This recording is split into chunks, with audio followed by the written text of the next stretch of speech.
Hi, and welcome back to Mineral City TV. I'm your host, Raymond Hall. We're in Building C in room 11 with Bill Gardner and way too cool ultraviolet fixtures and minerals. They produce their own lights and displays for beautiful fluorescent minerals. We're going to have a little chat with him, and he's going to show us some really outstanding fluorescent minerals. So, nice to meet you. Thanks for being on the show. Nice to meet you. Glad to be here. So tell us a little bit about what you do here at Way Too Cool. Okay, so I have a geology degree that I got many years ago, and I have a mining claim. In 1996, we started mining some materials that turned out to be very fluorescent. And you can't sell fluorescent minerals if you don't also sell the ultraviolet lights. So I started building ultraviolet light fixtures in 1998. I sell small ones from 5 watts all the way up to giant ones with 95-watt bulbs in them for taking out in the field or putting in large display cases. We also sell the ultraviolet flashlights, and we buy and sell fluorescent minerals. Yeah, I'm really impressed with the case here. It's really nice, the way, professional looking, but still gives you that UV effect in here. I guess let's talk about a few pieces you've got in here, because they're just gorgeous. Okay, so most of the pieces in here are from New Jersey, from a mine called the Sterling Hill Mine. And one of the things that's odd in here is he's just coming up on a piece of concrete. So people in the area there, when they wanted to make anything out of concrete for steps or foundations or curbs, they would go up to the mine, they would get chunks of the material that was left over, and they would get the sand, the fine sands. They'd mix it with their Portland cement and make concrete. So through the years, people figured out, hey, this is really cool fluorescence, and they chop it up and sell it as chunks of fluorescent concrete. So now the hardcore fluorescent collectors are running around New Jersey with lights to people's houses and checking their foundations and stuff, I guess, now. Absolutely, and they actually passed a bylaw in the town that you can't take any more of the concrete. So if somebody owns it because it's their old stair steps or something, they can sell it to you, but you can't go rip up the streets to get the concrete. Very interesting. And this is a piece of fluorite up in the upper right-hand corner, and that came from Madagascar, and that's highly fluorescent. Due to some trace elements. Usually it's europium. Pure fluorite doesn't fluoresce, but with some europium or dysprosium or some of the other rare earths, you get these beautiful fluorescent colors. Sure, absolutely. Out of the fluorite. That reminds me of the English color, when the English Yes, fluorites, they fluoresce a similar color. Absolutely, and that's exactly the same thing because it has europium in it, and they're actually looking to open up some rare earth mines up there now in that part of the UK. Sweet. So moving into this other display area, we've got a whole dark room over here with 4 or 5 cases in here with lots of great stuff. So one of the mining claims I have is called the Purple Passion Mine, and it was first discovered back in the late 1800s, and somebody had a mining claim on it up to about 1918, and then World War I, and they just disappeared. Somebody else mined it a little bit from about 1922 to 1927 or so, and then they stopped mining it. And then I came along in 1996 and started mining the material for wolfenite. But we never really found any really high dollar good wolfenite, but eventually we figured out the stuff was fluorescent, hence selling the lights and selling the rock. Sure. Now, this material is calcite, willemite, fluorite, and aragonite. So the calcite fluoresces this bright red, the willemite fluoresces a green, the aragonite fluoresces white, and the fluorite fluoresces a blue or a violet.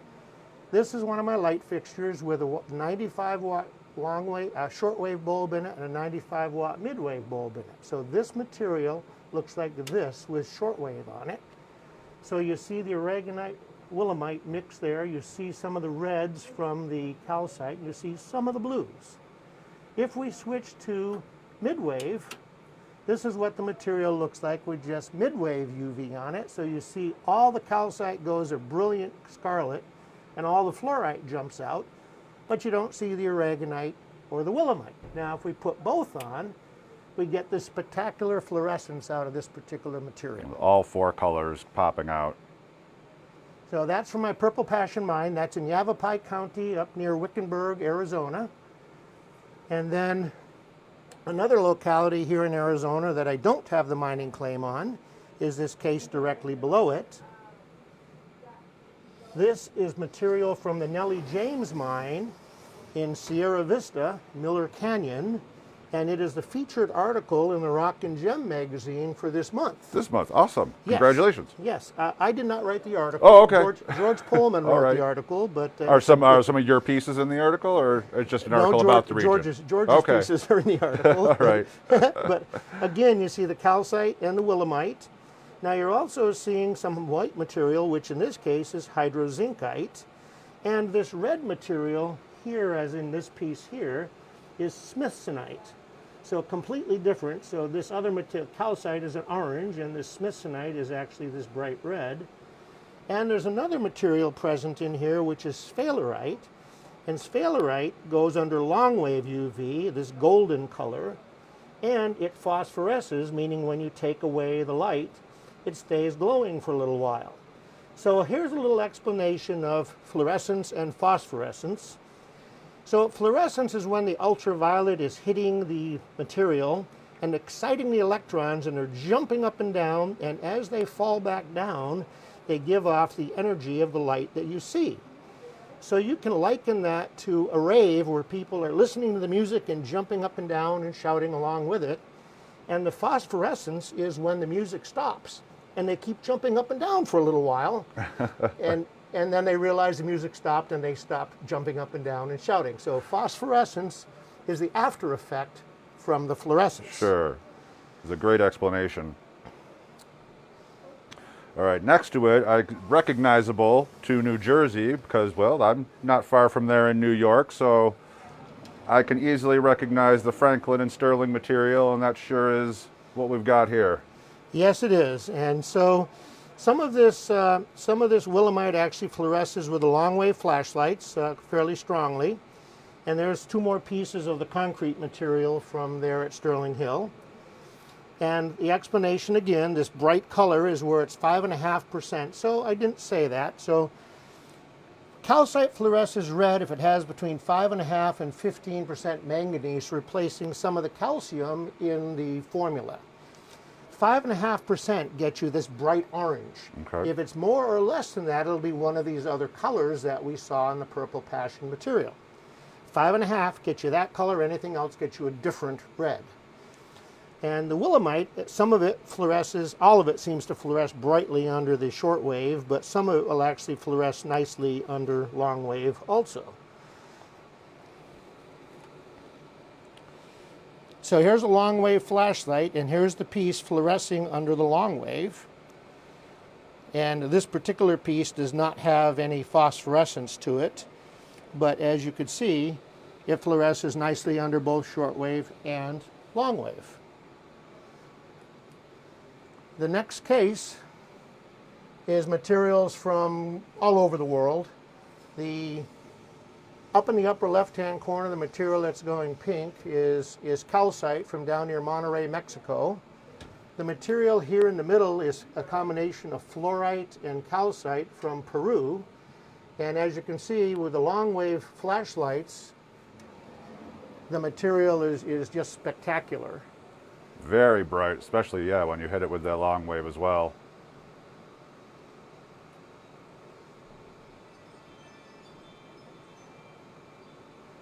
Okay. Now, this material goes 3 different colors under the different wavelengths. So if we were to put just shortwave on this one, I expect it to fluoresce blue. So here you have some that you see this nice blue, you see this nice bluish white fluorescence, and it phosphoresces. So I'm going to take it out of the light, and you can see that it holds the glow for a little while. That's that phosphorescence that we talked about.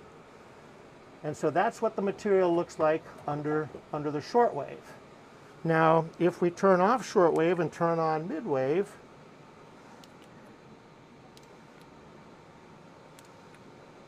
the material can go a yellowish color. And then if we turn off that and turn on long wave, the material goes pink. So that material fluoresces three different colors That's depending really on what interesting. wavelength you shine on it. And then if you turn all of them on, it kind of muddies the colors together because it's mixing the pink, the white, and the yellow together. Whereas some of these other materials, you just don't see a difference. Under shortwave they fluoresce, under long wave they don't, and that's the way it works. Or it's a similar color. or It's they not can be a similar color. Yeah. These yellow pieces in here are called Wernerite or Mionite. For many years it was called Mionite and Wernerite, and then somebody said, wait, they're the same thing, so now they want us all to call it Mionite rather than Wernerite. And it's a variety of scapolite.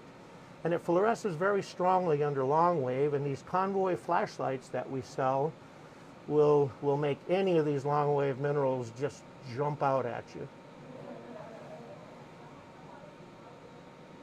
Yes, I have a Convoy 8, so I can attest to how great those flashlights are. They are really, really good lights. So I actually have a patent on the use of the filters that go with these UV LED flashlights. And there are some people that are infringing, and we have a lawsuit going on right now about that. So eventually we'll get that all figured out. But this bright red you're seeing is eucryptite from China. And the speckles of white that you see in it are scheelite. And the orange that you see, for example, in this piece is some more of that calcite. So some of these pieces have calcite, scheelite, and eucryptite. This is material from my second mining claim. This is I call the Hogan. It's a parallel vein to the Purple Passion vein. Okay. So I have two claims that are end to end, and I get this material from the Hogan claim. It differs from the Purple Passion. The colors are a little bit different, and it can have smithsonite in it, which can do a pale pink, a pale blue, or a crimson color like the smithsonite we saw from the Nellie James mine. This material to the right that you see, they call it watermelon rock because it has the pink calcite center and the chalcedony on the edges. And so that came from Oglala National Grasslands in, I believe it's North Dakota. So anyway, it's a really beautiful material, shortwave only. It's a unique color compared to all the others we've seen so far, for sure. And it's one of the few that you can stand up and have it look good, because the others you typically have to figure out what face to put forward. And this material, because it's of the layer, you just stand it up and it just looks great. Absolutely. There we got a couple more cases behind us. Now this material here is all from either here in Arizona or just over into New Mexico a little bit. The bottom row is calcite and scheelite from a mine called the Campo Bonito mine here in Oracle on the backside of Mount Lemmon, so it's close by. And all the material in this case was mined by one of the persons that works with me. His name is Nathaniel Johnson. And so those are some spectacular pieces of calcite scheelite. They actually mined a whole bunch of claims back in that area looking for the scheelite and looking for gold, and of course what they got. Next layer up is from a little mining district also close by. And you have a mix there of calcites and aragonites. And the next layer up from there has quite a bit of smithsonite mixed in with some hydrozincite. So the pinks and the reds and the lavenders that you see in that material are smithsonite. And then the next layer up is some new material, some marbly material that he's getting down in Duquesne County area, and just getting some really spectacular pieces out of there. And some of the minerals, we're not sure what they are. He sent them off to be X-ray identified to figure out what they are. Interesting color on those compared to others as well too. It's a soft blue. Yes, and the yellow that's in those ones, they're not quite sure what it is. There could be a couple of different minerals, and depending on what it turns out to be, it could be a new mineral here for Arizona. Not a new mineral, but just newly found in Arizona. Now the material on that top row is also mined right here in the Picacho mining district, and that is powellite and chalcedony. Now, powellite is one of the tungsten ores that fluoresces that nice yellow color, and scheelite is another tungsten ore, and that's the one that was fluorescing the bright white in the lower part of the cabinet. The third ore of tungsten is wolframite, and it doesn't fluoresce at all. So when you're out prospecting for scheelite, you look for either the bright white or the yellow, because those are two of your tungsten ores.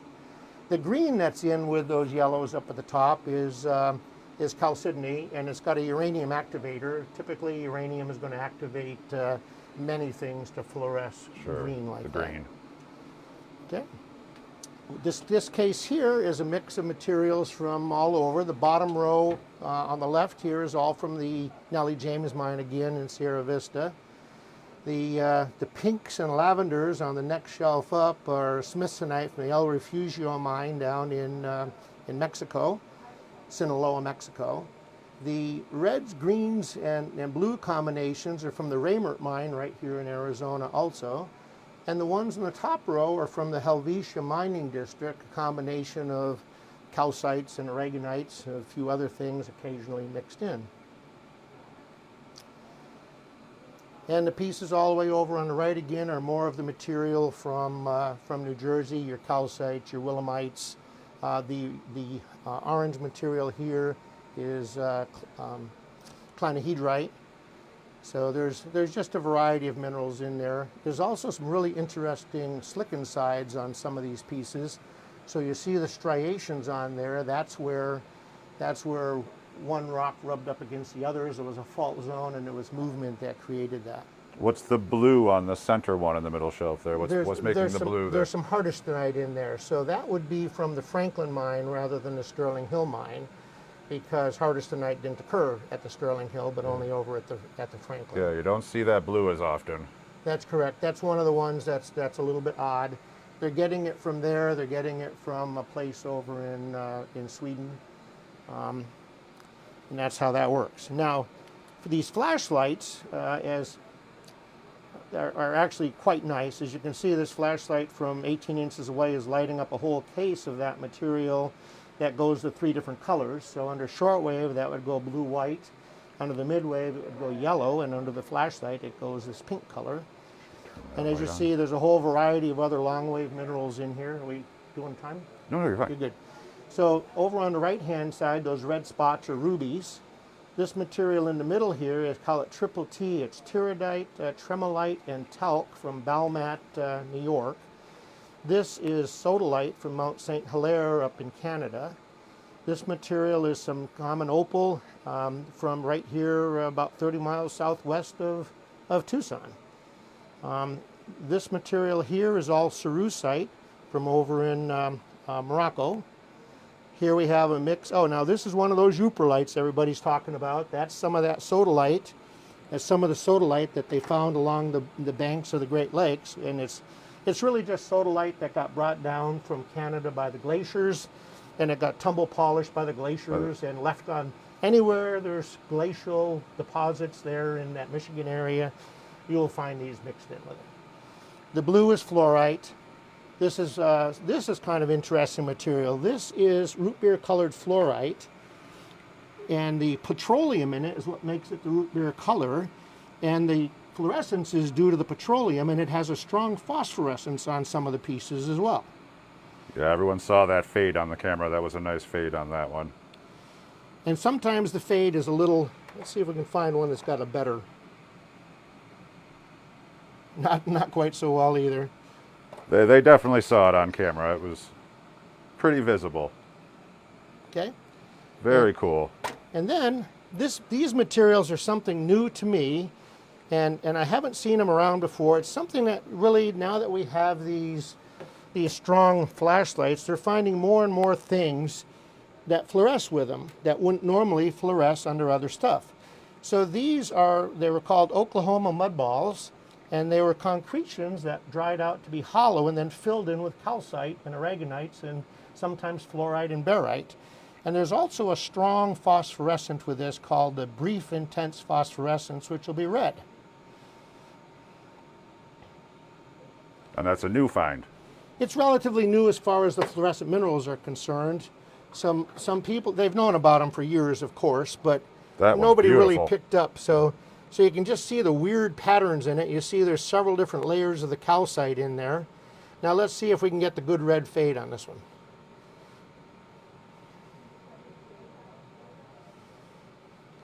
And on some of these pieces, you also have a calcite in the middle. That's another deposit of calcite, and it gets you a completely different phosphorescence. So you're seeing a pale greenish phosphorescence there. So the calcite will, the stuff that's fluorescing reddish and kind of pinkish will give you the red flash, and the material that's fluorescing white in there will give you the green. Almost looks alien. Yeah, so these were called Oklahoma mud balls, and the person up there who's promoting these didn't really like the name, and so he says everybody that comes in and sees these in his shop's like, oh my God. So he wants to rebrand it as Omgite, O-M-G-I-T-E, Omgite, for oh my God. Sure. Well, those are great, Bill. I can't thank you enough for showing us all these amazing, we'll step out here in the light, we can finish up here. Just beautiful specimens. Anyone here in Tucson looking for fluorescent fixtures or some really great knowledge on fluorescent minerals, please stop into Building C, check out Way Too Cool and Bill. Thank you so much. Thank you very much. We will actually be skipping our 3 p.m. show today, as I will be preparing for a different live show in my personal group, the COVID Home Gem Show. Shameless plug there. We'll be going live, lots of shows in that group as well. We'll see you all tomorrow morning at 11 p.m. or 11 a.m. Mountain Time.